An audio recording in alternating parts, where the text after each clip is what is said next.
Hi friends, எங்கள் வீட்டுக்காரரு எனக்கு நாட்டுக்கோழி சமைச்சு தராரு.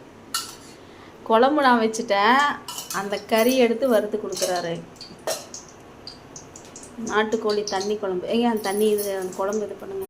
இதில் பார்த்தீங்கன்னா அந்த சாந்தை அரைச்ச முள்ள அதிலே கொஞ்சம் எடுத்து வச்சுருந்தேன். அந்த சாந்தவே ஊற்றி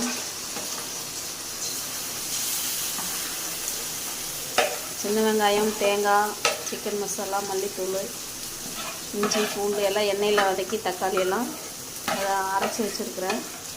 அந்த சாந்தை வந்து வெங்காயத்தை வதக்கி அதில் போட்டாச்சு. கொஞ்சம் மல்லித்தூள்,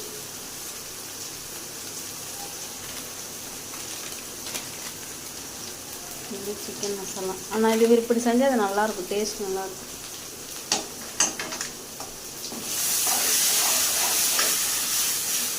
பச்சை மிளகா சேர்த்திக்கிறவங்க சேர்த்திக்கலாம். எங்களுக்கெல்லாம் அல்சர் பிரச்சனை, அதனால் நாங்கள் பச்சை மிளகா சேர்த்திக்கிறதில்ல. இதில் பச்சை மிளகா போட்டால் டேஸ்ட்டு சூப்பராக இருக்கும்.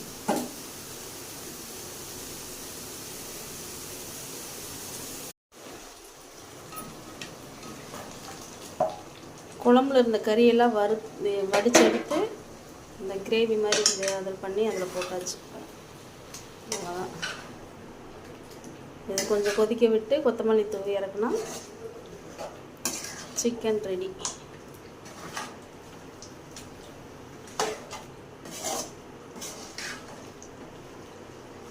நாட்டுக்கோழி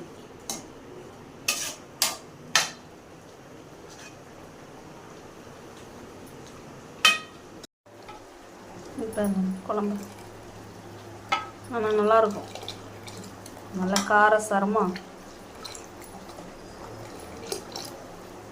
இந்த குழம்புல இருக்கிற கறி தான் வடித்து எடுத்து அங்கே தனியாக தாளிச்சிட்ருக்கோம். அவ்வளோதான், நாட்டுக்கோழி ரெடி.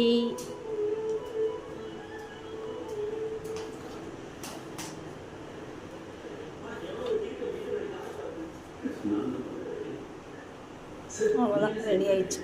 நான் சாப்பிட போகிறோம்.